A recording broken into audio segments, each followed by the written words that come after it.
Muito bem, queridos, esse é o nosso curso de História da Filosofia. A gente vai conhecer um pouco a respeito do pensamento filosófico, como esse pensamento moldou o Ocidente e o Oriente, como esse pensamento influenciou no cristianismo, qual as questões primordiais desse pensar filosofia, o uso da razão, como isso interagiu com a sociedade, com as religiões, com o cristianismo. Então, no curso História da Filosofia. Vamos com a gente para a aula de número 1, em que a gente vai estar iniciando o nosso curso. Aula número 1, História da Filosofia, e a gente vai ver aí uma introdução ao pensar filosófico. Tanto a filosofia como a teologia, elas buscam compreender em si a totalidade da existência, cada uma através de abordagens distintas, diferentes, de maneiras de enxergar diferentes. A filosofia utiliza como meio de buscar respostas às questões primordiais da vida, da existência humana, da onde vamos após a vida, com a morte, o surgimento do universo. A filosofia busca utilizar a razão para responder essas questões. Já a teologia vai se basear na revelação divina. E nós temos como revelação divina no cristianismo a Bíblia. Outras religiões possuem as suas revelações divinas.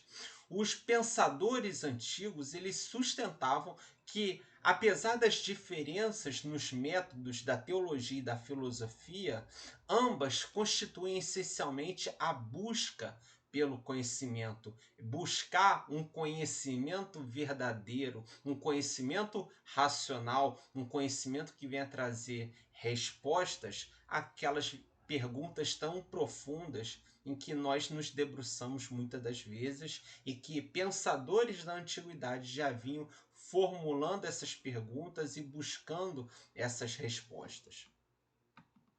Então, conforme observado por Piper, o ato de filosofar, nesse ato de filosofar, realiza-se a relação do homem com a totalidade do seu ser. Filosofar dirige-se para o mundo como um todo. Portanto, o filósofo ele dedica-se a compreender a totalidade da vida humana, enfrentando questões fundamentais que desafiam a sua própria razão, como a origem da existência, o destino humano, a natureza do mundo. Essas indagações continuam a ser objeto constante da construção do pensamento ao longo da história, do pensamento, da filosofia, da história do mundo em si. Essas questões permeiam a história da humanidade. Apesar de a relação entre filosofia e totalidade poder parecer abstrata e muitas das vezes uma viagem na maionese, Joseph Ratzinger, o Papa Bento XVI, ele destaca que para os primeiros cristãos essa relação nunca foi percebida de maneira abstrata, mas era algo real. Essa percepção de saber para onde iremos, de onde viemos, como o universo foi criado. Para Ratzinger, isso na concepção dos primeiros cristãos não era algo abstrato como é para nós hoje na modernidade, mas era algo real, algo tangível.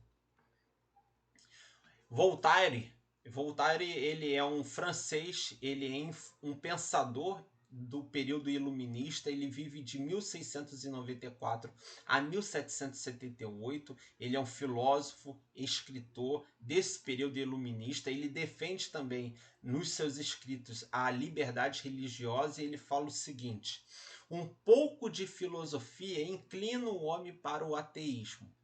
Profunda filosofia, filosofia robusta, faz o homem retornar para a religião em busca de uma resposta. Então, a filosofia profunda faz o homem observar que existe um Criador, segundo Voltaire. O papel do filósofo não reside apenas na elaboração de conjecturas sobre a vida, mas em vez disso está centrado na busca por transcender a existência, ao confrontar que a morte é inevitável. No cristianismo primitivo, É na temática da morte que a filosofia e a teologia vão convergir. O filósofo, nesse contexto, é distintivamente caracterizado por portar nas mãos o evangelho como uma resposta àquilo que pode acontecer após a morte. A fusão entre filosofia e cristianismo, diante dessa questão da morte, ela é evidenciada. Então, o cristianismo com a teologia e a filosofia com o saber racional vão convergir na questão sobre a morte. E essa indagação sobre a vida humana, quando a vida humana se encerra, é ponto comum na filosofia e na teologia. A filosofia, ela passa a configurar o homem à imagem de Cristo. Como assim? Se na teologia diz, lá no livro de Gênesis, diz que o homem foi feito à imagem e semelhança de Deus, quando esse homem raciocina, ele passa a demonstrar a imagem de Deus estampado nele, de um Deus que raciocina, que fez tudo com ordem, com propósito. Então, quando o homem se debruça sobre a filosofia, ele está usando a sua razão, e ao usar a razão, esse homem se mostra a imagem de Cristo. E na modernidade, a relação entre filosofia e teologia ela é discutida, principalmente pelo teólogo Karl Rahner. Rahner ele é um pensador teológico contemporâneo e ele vai argumentar que a teologia ela está intimamente ligada à antropologia. Olha como é um emaranhado. O pensar não é isolado, o pensar envolve outras áreas, o pensar vai envolver a física, as ciências, a sociedade, a divindade, como a teologia. Então, Heine argumenta que a teologia deve estar intrinsecamente ligada à antropologia, porque se na teologia, ao se debruçar sobre verdades teológicas, nós vemos a raiz humana estampada, então se por um lado eu tenho a teologia, por outro lado eu tenho a antropologia, que é o estudo do homem, esse homem, quando ele se debruça sobre a teologia para entendê-la, ele faz uso da sua razão. Então a base desse entendimento do homem por meio da antropologia, o estudo do homem, entendendo a sua realidade espiritual por meio da teologia, se faz por meio de um raciocínio.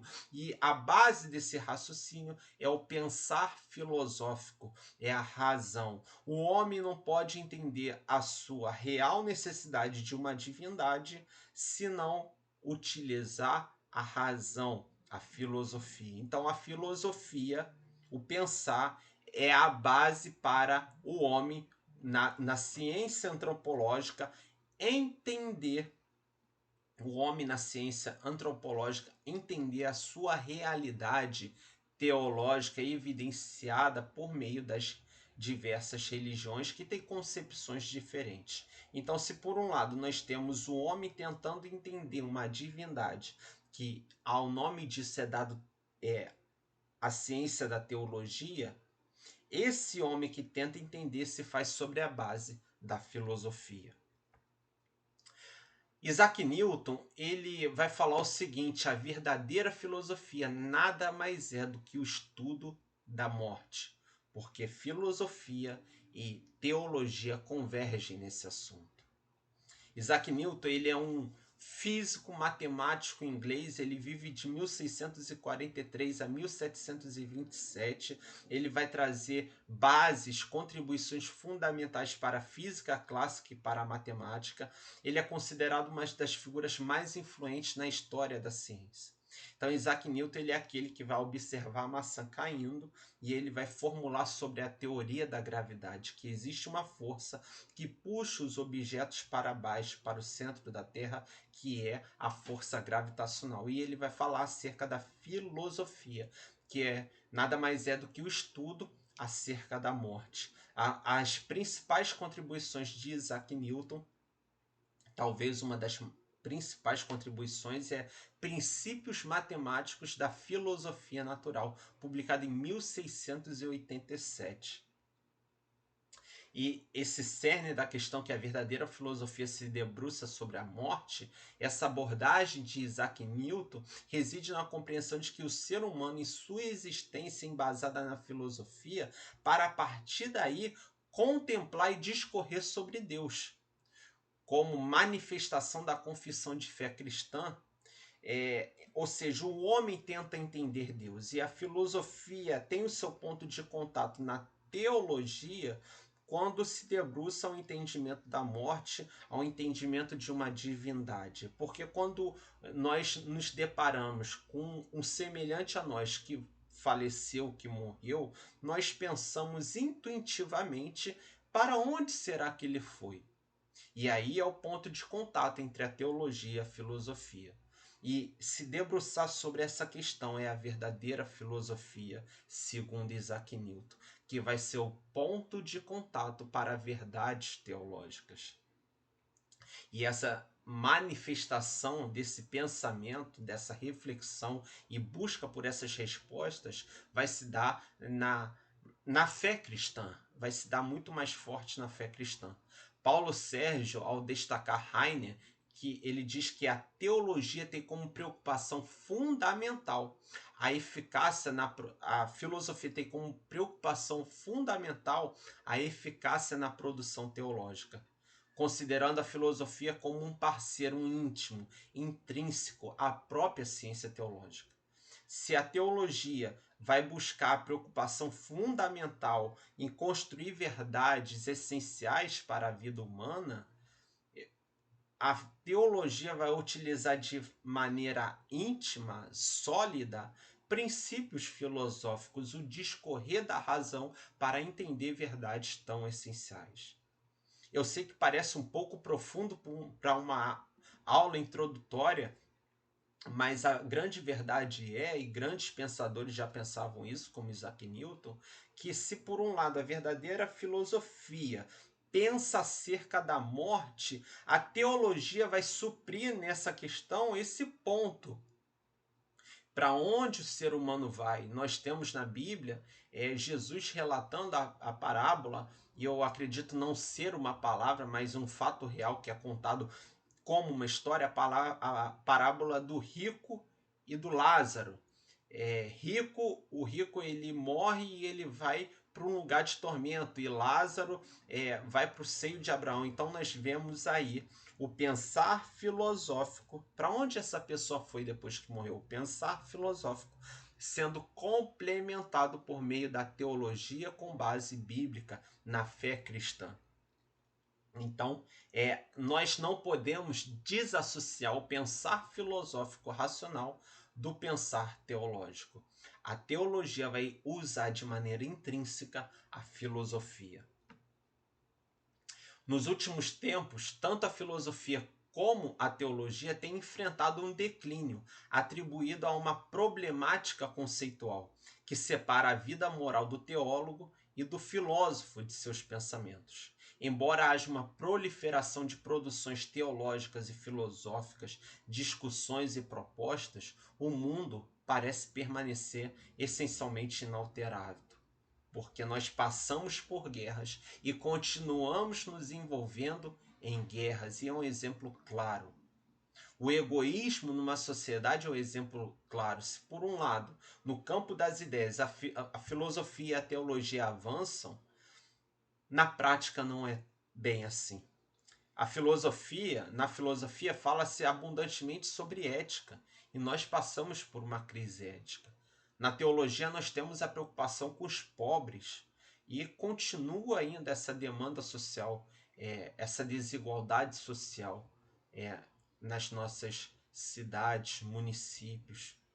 Ou seja, talvez a abordagem mais eficaz seja a aplicação prática do pensar filosófico e do pensar teológico, para que esse pensar não se perca no meio de palavras e não surtam ações necessárias para moldar a nossa necessidade, perdão, a nossa sociedade. Obviamente que a teologia e a filosofia moldaram hoje o que a gente tem de Ocidente e Oriente, mas somente nos debruçarmos sobre o pensar, o raciocinar sobre literaturas e não vir correspondendo a uma ação prática do que é pensado, não molda uma sociedade. Então, creio que esse seja o principal chamado da filosofia: sair do campo das ideias e colocar essas ideias em prática, para até mesmo o pensamento não ser perdido. Então, fique com a gente. Nós chegamos ao final da aula 1, fique com a gente para a aula número 2. E eu creio que muita coisa vai surgir aí para a gente debater no meio dessas aulas.